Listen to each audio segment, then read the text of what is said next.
Hello mga loves! Another day, another ganap na naman tayo for today's video.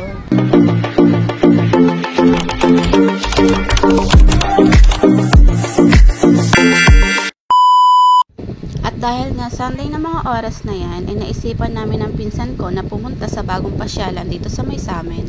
Malapit lang naman yan dito at mga 10 to 15 minutes lang naman ang biyahe. Nag-e-bike nga lang kami dahil kasya naman kaming tatlo doon. Wala din kasi si daddy ng mga oras na yan dahil may pasok pa rin siya. At sa Makati siya naka-assign. Una nga namin pinuntahan yung pasyalan na sinasabi ko. Kaya lang napakainit pa at alas 4 pa lang ng hapon yon at wala pang masisilungan. Kaya pumunta muna kami dito sa mga palaruan ng bata para makapaglaro muna ang anak ko. Pero pagpunta namin doon ay mainit pa rin. Sa slide lang naman naglalaro ang anak ko dahil doon niya pa lang naman kaya. Medyo masakit pa talaga sa balat ang init kaya hindi mo talaga kakayanin na magtagal sa init ng araw. Pero kahit mainit, go na go pa rin ang anak ko. Basta slide ang pinag-uusapan. Ilang linggo na rin kasi or siguro mahigit isang buwan na hindi kami nakakapasyal dito dahil nga sobrang busy ni daddy sa trabaho. Kung magka-rest day man siya ng Sunday, pahinga na lang talaga yun. Pero kapag nakapagpahinga naman siya or may oras pa, siya naman yung kusang nagyayaya sa amin. Hindi mo naman kailangan ng pera para pumunta dito. Dahil kung may dala ka namang tubig, sapat na yun. Dahil maglalaro lang naman ang anak ko at halos isang oras lang din naman kami mag-i-stay dito. Si Ninong niya nga lang ang nagbantay at nagalalay sa kanya habang naglalaro siya.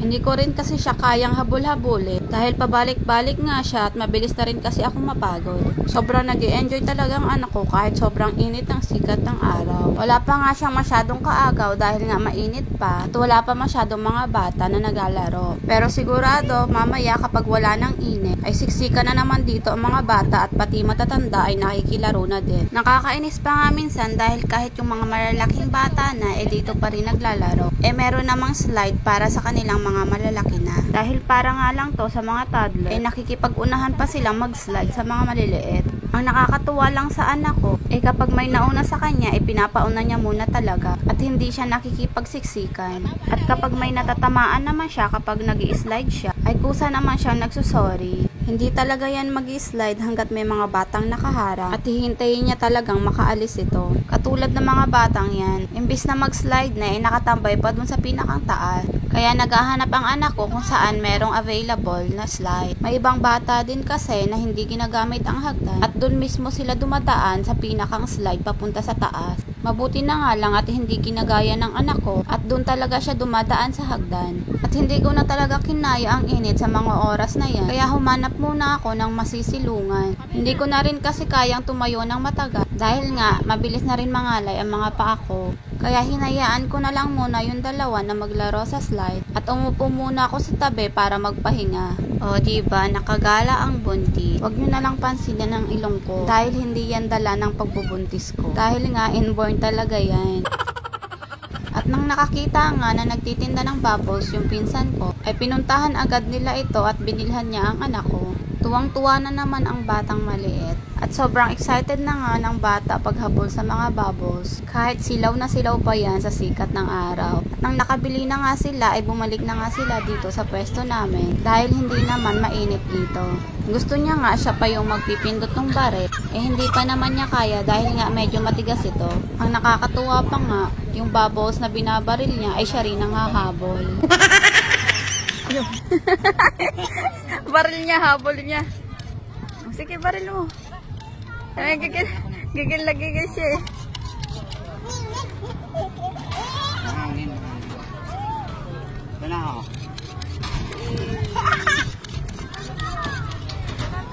Ranta. Wala ka dyan, Shelby.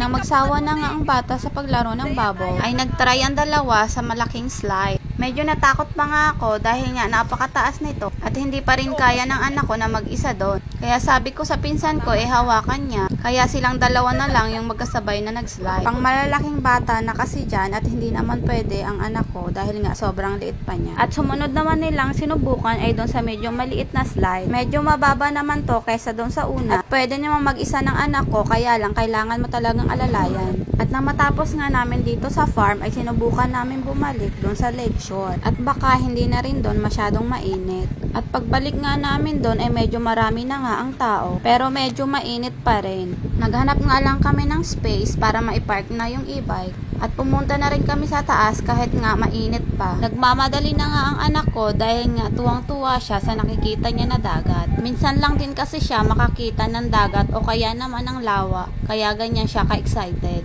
At ang nasa taas na nga kami, ay nakikita nyo naman yung mga tao na humahanap ng kanya-kanyang pwesto para nga makasilong dahil nga mainit pa. First time ko nga din dito at napakaganda talaga ng view. Kaya pala talagang dinadayo ng mga taga-ibang lugar. At nang napagod na nga ang anak ko ay nagpabuhat na siya sa ninong niya. Kaya agad naman itong binuhat ng pinsan ko dahil nga sobrang pagod na nga to kanina pa. Napatigil nga muna kami siglit dahil nga napapagod na rin ako maglakad. At sobrang pawis na nga kami dahil nga sobrang init pa rin. Nagvideo-video lang muna ng konti at maya-maya ay naglakad-lakad na naman. Mabuti na nga lang at nagpababa na ang anak ko dahil nga mabigat din ito kahit na sobrang liit lang. At habang tumatagal nga ay nagdadagsaan na rin ang mga tao. Halos magsiksika na rin at mapuno ang daan. May kanya-kanya nga silang pwesto at kasama naman ang kanilang pamilya o kaya naman ang kanilang barkada. Meron pa nga may mga dalang pagkain para siguro makatipid na rin sa mga bilihin. Sabi ko nga sa pinsan ko sa pagbalik namin ulit dito at pagkasama na si daddy ay magdadala kami ng pagkain.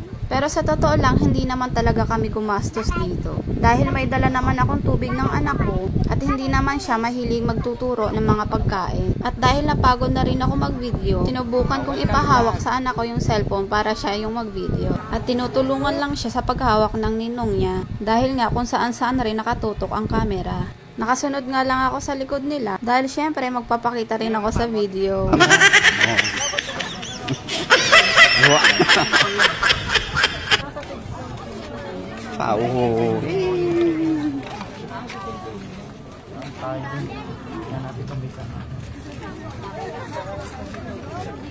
Babay nasa park, babay.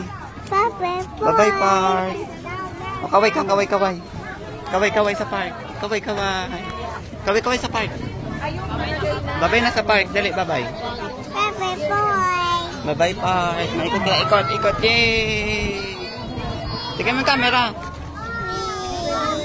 O baka nalula.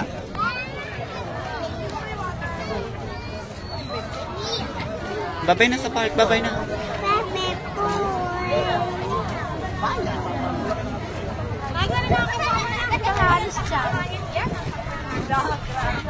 Napakalito ko na. Napapalita ako sa'yo eh. Oy, ikaw rin sa akin mag-video. Ay, hindi. Mukha ka doon matanda.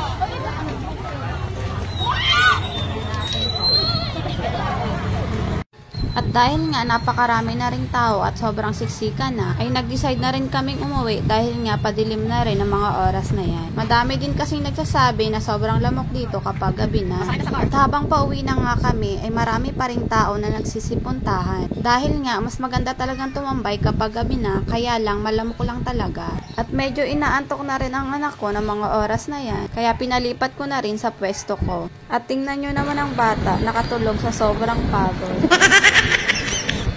At hanggang dyan na lang po muna for today's video. Thank you for watching everyone. Ingat and God bless.